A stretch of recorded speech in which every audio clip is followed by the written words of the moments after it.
Olá, alunos, tudo bem? Hoje o vídeo é sobre a Idade Moderna, ou Modernidade. No vídeo anterior, nós estudamos sobre a Idade Média. Foi explicado sobre o poder da Igreja, sobre o feudalismo e os impérios que governavam naquela época.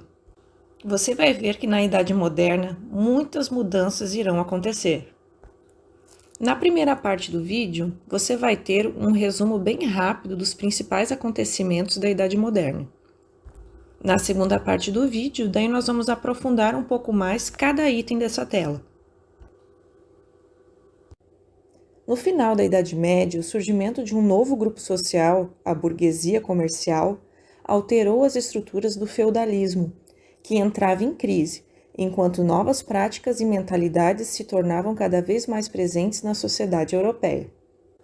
Entre os séculos XV e XVII, as transformações da sociedade se consolidaram e se integraram a uma nova visão de mundo.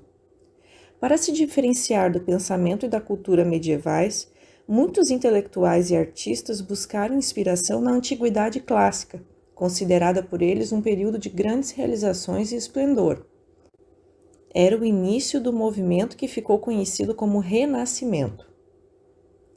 As transformações políticas, econômicas e sociais ocorreram na Europa Ocidental nos séculos XIV e XV, originaram um novo modo de pensar e ver o mundo do homem moderno, que se manifestou no campo das artes e das ciências e da religião.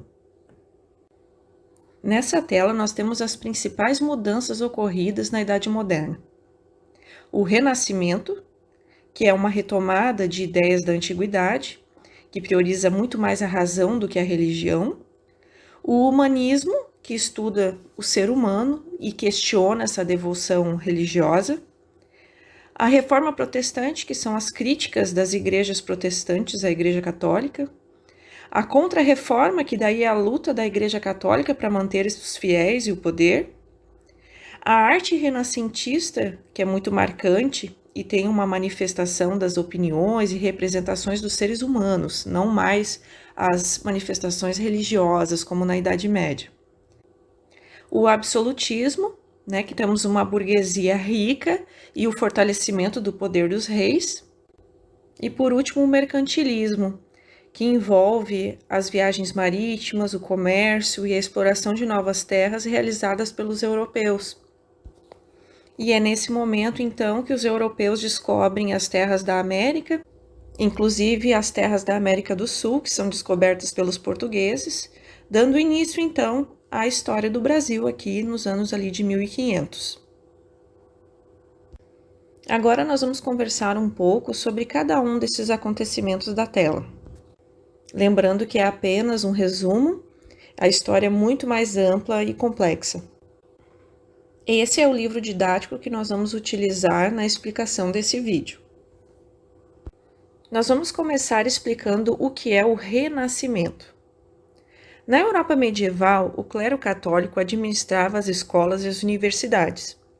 Para os clérigos, havia um único caminho de compreensão da vida, o da fé e da religião. Assim, defendiam uma visão teocêntrica, segundo a qual a vida deveria ser guiada pela crença na vontade de Deus, que era considerado o centro do universo. Essa forma de ver o mundo, porém, já não correspondia às transformações que estavam em curso na Europa desde o século XI, como a urbanização, a intensificação do comércio e o enriquecimento da burguesia. Nesse contexto, foram surgindo ideias que pretendiam renovar os estudos tradicionais por meio da valorização de outras áreas do conhecimento, como história, filosofia, literatura, retórica e matemática. Surgia na Península Itálica, em fins do século XIV e início do século XV, um movimento intelectual e cultural que expressava o novo modo de pensar do ser humano moderno, que ficou conhecido como Renascimento. O humanismo. O período de grandes transformações pelo qual passava a Europa propiciou a origem de uma nova forma de pensar, o humanismo, movimento intelectual do Renascimento que surgiu nos centros urbanos mais prósperos da Península Itálica. O humanismo voltava-se para a busca do conhecimento sobre o ser humano e a natureza, por meio da investigação, da observação e da crítica, valorizando a razão e o raciocínio lógico. Os humanistas questionavam a submissão das pessoas, a devoção religiosa como centro da existência e a vida contemplativa, que eram características da época medieval, e apoiavam uma postura mais ativa, inventiva, observadora e capaz de usufruir do seu mundo e de seu tempo. Assim, em substituição à visão teocêntrica, os humanistas defendiam o antropocentrismo, que colocava o ser humano no centro do universo. Destaca-se então um movimento filosófico chamado de Iluminismo, que surgiu na França buscando enaltecer todo o conhecimento produzido à luz da razão. Os estudiosos renascentistas buscavam explicar o mundo por meio da observação e da experimentação, do cálculo e do método e do rigor científico. Podemos destacar o Nicolau Copérnico, que defendia que o Sol é o centro de tudo e a Terra e os demais planetas giram em torno dele. Johannes Kepler, que era astrônomo e matemático alemão, também estudou sobre os planetas. E Galileu Galilei, que era astrônomo, matemático e filósofo italiano. Artes visuais. Foi principalmente nas artes visuais do Renascimento que o humanismo manifestou o potencial sensível do ser humano e sua capacidade de representar o mundo. A Península Itálica foi o berço desse movimento e também o local onde ele atingiu o esplendor. A riqueza proveniente das atividades comerciais e bancárias permitiu a formação de uma burguesia próspera e orgulhosa do seu poder, que passou a financiar o trabalho de pintores, escultores e arquitetos. Ao atuar como mecenas, ou seja, protetores e patrocinadores dos artistas, esses ricos burgueses tinham um duplo objetivo: exibir sua riqueza e seu prestígio e imortalizar sua própria figura.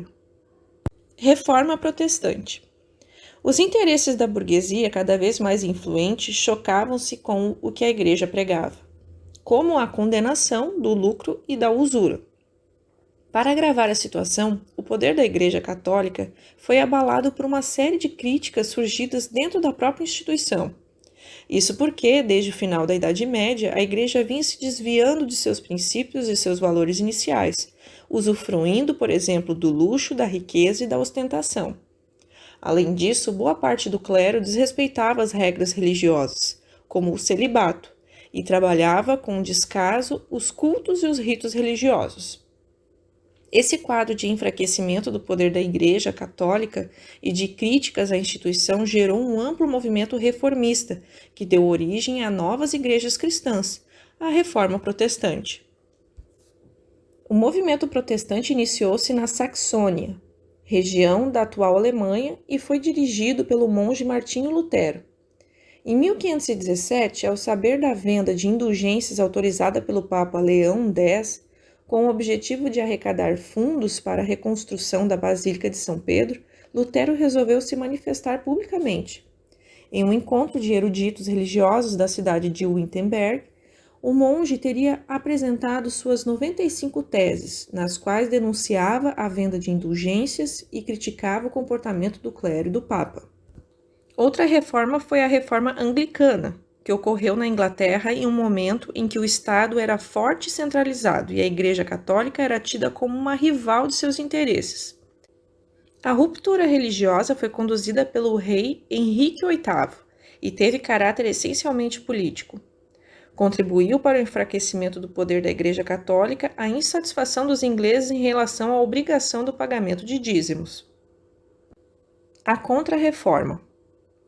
O luteranismo, o calvinismo e o anglicanismo produziram uma cisão definitiva na cristandade ocidental, que se dividiu em cristãos católicos e cristãos protestantes. Com isso, a intolerância religiosa e o radicalismo cresceram, e as perseguições e as guerras religiosas se estenderam por pelo menos um século. A Igreja Católica reagiu às críticas dos reformadores e criou um movimento denominado Contra-Reforma ou Reforma Católica. Para iniciar a Reforma Católica, em 1545, o Papa Paulo III convocou um concílio na cidade italiana de Trento. Para garantir que os fiéis seguissem à risca suas determinações, o Concílio de Trento ordenou a reorganização do Tribunal do Santo Ofício da Inquisição, criado em 1231, com o objetivo de vigiar, julgar e punir os acusados de heresia. Além de protestantes, judeus, cristãos novos, muitos cientistas e pensadores foram perseguidos pela Inquisição. Os acusados de crimes contra a fé católica eram punidos até mesmo com a morte e alguns eram queimados em fogueiras. O Estado absolutista e o mercantilismo. Na Europa Ocidental, que viveram uma série de transformações sociais, políticas e econômicas, a burguesia enriquecida precisava promover algumas reformas para impulsionar o comércio.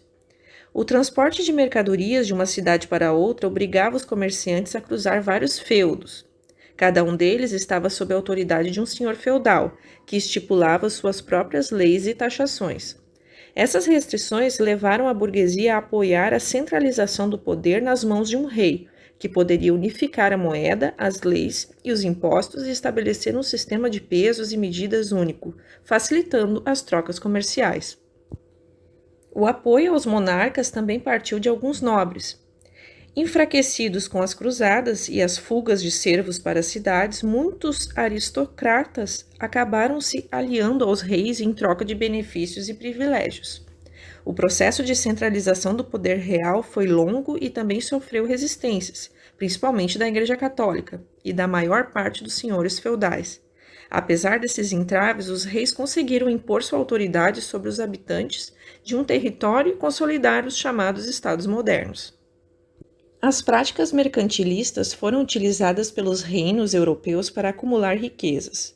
Um traço comum a todos os reinos foi a interferência do Estado na economia por meio de incentivos, tributação, impostos e taxas e controle monopolista do comércio. Vários governos europeus passaram a organizar expedições para explorar os mares e conquistar colônias na África, na Ásia e na América, em busca de riquezas e produtos de alto valor no mercado europeu, como especiarias e metais preciosos. Foi nesse contexto que os europeus chegaram à América. Movidos por interesses comerciais e religiosos, os portugueses e os espanhóis foram os pioneiros nas chamadas grandes navegações. A exploração territorial envolveu a dominação, o massacre e a escravização dos povos nativos. A coroa portuguesa organizou uma expedição comandada por Pedro Álvares Cabral. Quando atingiram o noroeste da África, a frota desviou-se de sua rota original e acabou ancorando no sul do atual estado da Bahia, no dia 22 de abril de 1500. As terras foram chamadas de Ilha de Vera Cruz e mais tarde de Terra de Santa Cruz. Alguns historiadores acreditam que o desvio não foi um acidente, mas uma decisão, pois Cabral também estaria à procura de novas terras, já descritas por outros navegadores. A resistência indígena se intensificou no processo de colonização. As fugas, as guerras contra os colonizadores, os ataques contra vilas e a defesa das aldeias tornaram-se práticas comuns entre os indígenas. Nas outras partes da América, as viagens espanholas se iniciaram em 1492, quando a coroa financiou a expedição comandada pelo navegante genovês Cristóvão Colombo, rumo ao Oriente.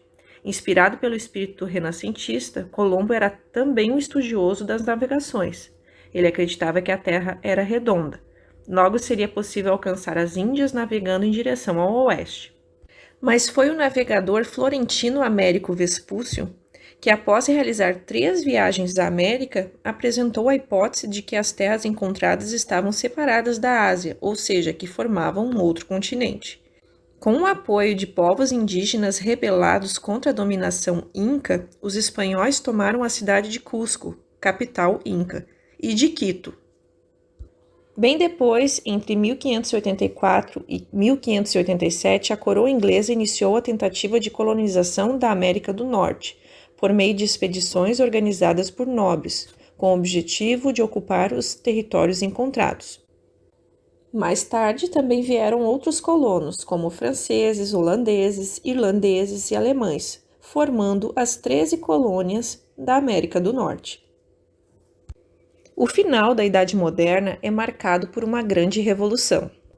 A Revolução Francesa, que ocorreu no ano de 1789, foi o evento que, segundo alguns autores, inaugurou a chamada Idade Contemporânea. No fim da década de 1780, a burguesia, os trabalhadores urbanos e os camponeses começaram a exigir uma resposta do rei e da corte à crise que os afetava, bem como passaram a reivindicar direitos mais amplos e maior representação dentro da estrutura política francesa. Napoleão Bonaparte, um dos mais jovens e destacados generais da Revolução, era o nome esperado pela burguesia para dar ordem à situação política francesa. As consequências da Revolução foram mais direitos sociais, fim dos privilégios dos resquícios de feudalismo na França, início da queda do absolutismo na Europa e a separação entre os poderes legislativo, executivo e judiciário. Mas isso é assunto para o nosso próximo vídeo, sobre a Idade Contemporânea. Nos encontramos lá. Um bom estudo para você!